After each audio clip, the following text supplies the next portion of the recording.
అందరికీ నమస్కారం. మన తెలుగు ఛానల్కి స్వాగతం. ఇప్పుడు నేను కొన్ని గుణింతాలను తెలుగు మరియు ఇంగ్లీష్లో రాసుకున్నాను.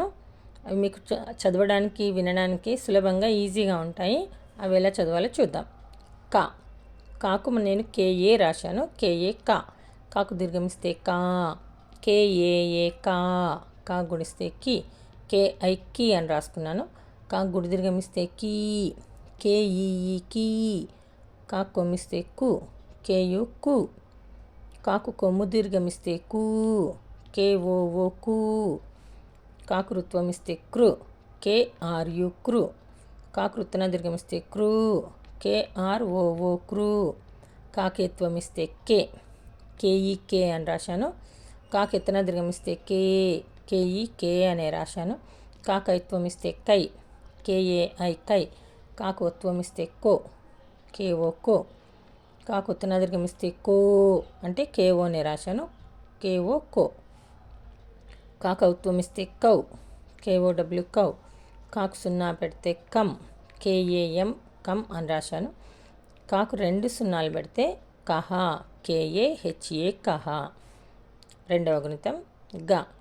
జిఏ గా, గాకు దీర్ఘమిస్తే గా. జిఏఏ గా, పొడుగ్గా పలకాలి కాబట్టి జిఏఏ గా. గా గుడిస్తే గి. జిఐ గి, గాకు గుడి దీర్ఘమిస్తే గీ. జిఈఈ గీ, గాకు కొమ్మిస్తే గు. జియు గు, గాకు కొమ్ము దీర్ఘమిస్తే గు. జిఓఓ గు, గాకు రుత్వమిస్తే గృ. జిఆర్యు గృ, గాకు రుత్తన దీర్ఘమిస్తే గృ. జిఆర్ఓఓ గృ, గాకేత్వమిస్తే గే అంటే జిఈ రాశాను. గాకెత్తన దీర్ఘమిస్తే గే. జిఈనే రాశాను. గే అని పలకాలి. గాకైత్వమిస్తే గై. జిఏఐ గై, గాకొత్వమిస్తే గో. జీఓ గో అని రాశాను. గాకొత్తన దీర్ఘమిస్తే గోకి కూడా జీఓ గో, పలికేటప్పుడు గో అని చదవాలి. గాకౌత్వమిస్తే గౌ. జీఓడబ్ల్యూ గౌ, గాకు సున్నా పెడితే గమ్. జిఏఎం గమ్ రాశాను. గాకు 2 సున్నాలు పెడితే గహ.